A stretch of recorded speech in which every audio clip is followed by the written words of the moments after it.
Hello, I'm Simon Whistler. You're watching Today I Found Out, and in the video today, on the far side.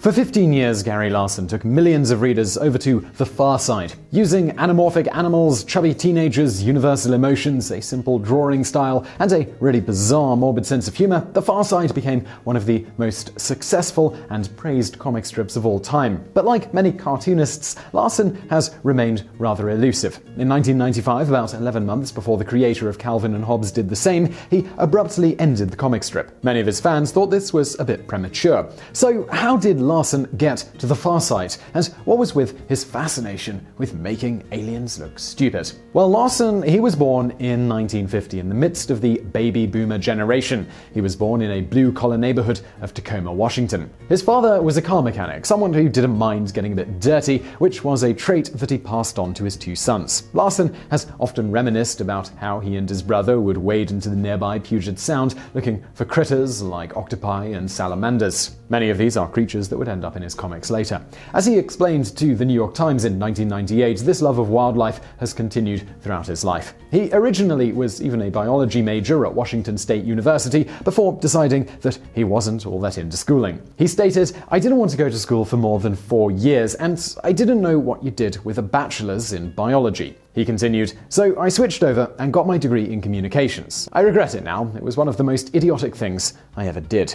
Throughout his adult life, he was a keeper of exotic pets, including tarantulas, African bullfrogs, Bermuda pythons, Mexican king snakes, and carnivorous South American ornate horned frogs. Also, through high school and college, he got really into jazz, both listening and playing. He was actually pretty talented, especially on the guitar and the banjo.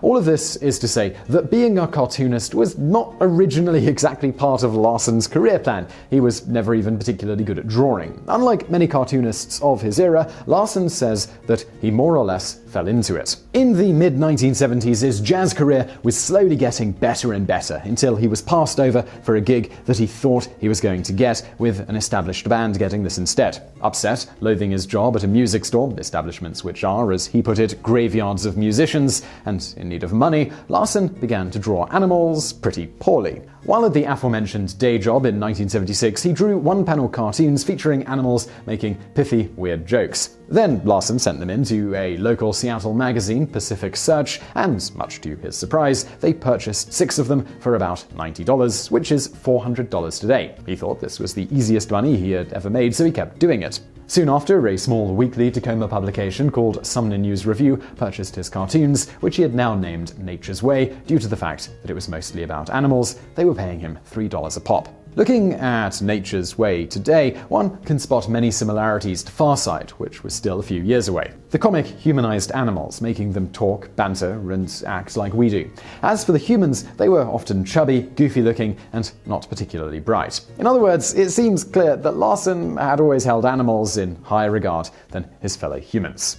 After a short hiatus in publication around 1978 or 1979, the Seattle Times gave Nature's Way a weekly space next to the Junior Jumble Puzzle. Larson was now earning 5 times as much per week, a whopping $15 per comic, which is about $50 today. Now, while at this point he was a paid cartoonist, $15 per week isn't enough to live off, so Larson went to work as an animal cruelty investigator for the Seattle Humane Society. According to a story he told Salon on the way to the interview for the job, Larson accidentally hit a dog with his car.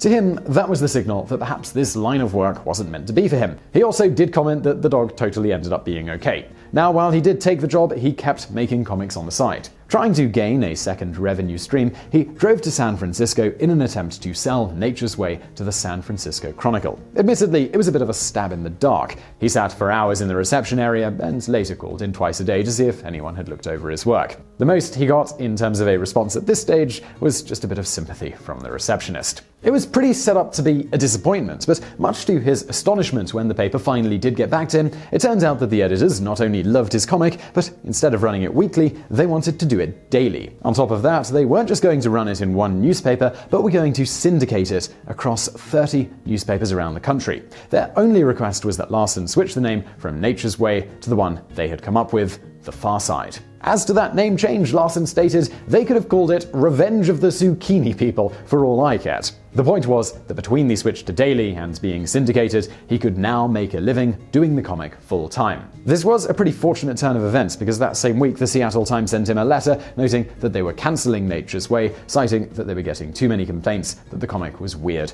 and offensive. Larson later told Rolling Stone magazine that, "I'm certain I would have bagged it all if he hadn't got that deal with the Chronicle." As noted, the San Francisco Chronicle put the comic in 30 newspapers nearly immediately, and quickly audiences took to the weird, morbid humor.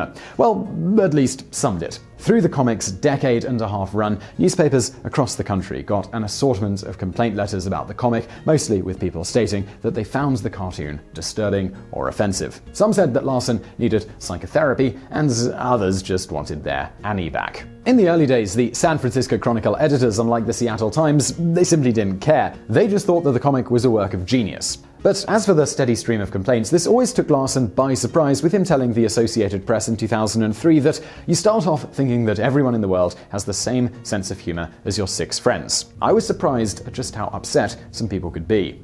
Among the massive fan base that The Far Side would eventually develop, interestingly, scientists and academics were among the first to take to the comic. This was despite Larson's frequent jabs at the very same group. For example, perhaps the most famous Far Side comic shows an image of a chubby boy with glasses and holding books attempting to enter the Midvale School for the Gifted. He's trying to push the door open while it's clearly marked pull. Or there's the one where a group of scientists are trying to figure out an equation only to be interrupted by the ice cream truck. Then there's the classic when a scientist realizes that he's holding a glass of lemonade and not a culture of amoebic dysentery. Next to him is another scientist casually sipping a glass of what he thinks is lemonade. The comic strip, it also had a tangible impact on the world of paleontology. In a 1982 comic, a group of cavemen are in a lecture hall being shown a slide of a dinosaur. The caveman instructor is pointing to the spiky tail of a stegosaurus while saying, "Now this end is called the Thagomizer after the late Thag Simmons." As it turned out, in real life, no one had actually given that part of the stegosaurus's tail a name. Despite Larson's fudging of the facts, in actuality dinosaurs and humans missed each other by more than 140 million years, paleontologists adopted Thagomizer as the official name for the spikes on a stegosaurus. A decade and a half and over 4,000 comic strips later, with a new premise for each cartoon, Larson was burned out. Normal comic strips can extend a premise for several weeks and use repeating characters to further simplify things. Larson did not. In 1994, he announced his retirement, citing that he wanted to avoid the graveyard of mediocre cartoons. The final strip was published on the 1st of January 1995, and it was different than any other Far Side. At the peak of his comics run, it appeared in over 2,000 newspapers, and all told, Larson has sold over 50 million Far Side books. And that's not to mention the annual desk calendar version that Larson describes as tantamount to printing money every year. Today, Larson lives a quiet life in Washington state, constantly maintaining that he wants to remain out of the spotlight. Among a few other projects, he's gone back to jazz and can sometimes be seen performing in clubs with his band, and even the occasional wedding. While it's been more than 2 decades since Larson retired from drawing cows, snakes, and chubby kids, the comic still resonates. I mean, where else could you find out the real reason that dinosaurs went extinct? So I really hope you enjoyed that video, and don't forget to subscribe to this channel for brand new videos every day of the week. Also, I've got another channel, it's called Top 10's Net. It's content very much like this one, just in a top 10 format. You can check it out through the icon on the screen now. But if you want something else to watch right now, why not check out another Today I Found Out video or a Top 10's video over there on the right. And as always, thank you for watching.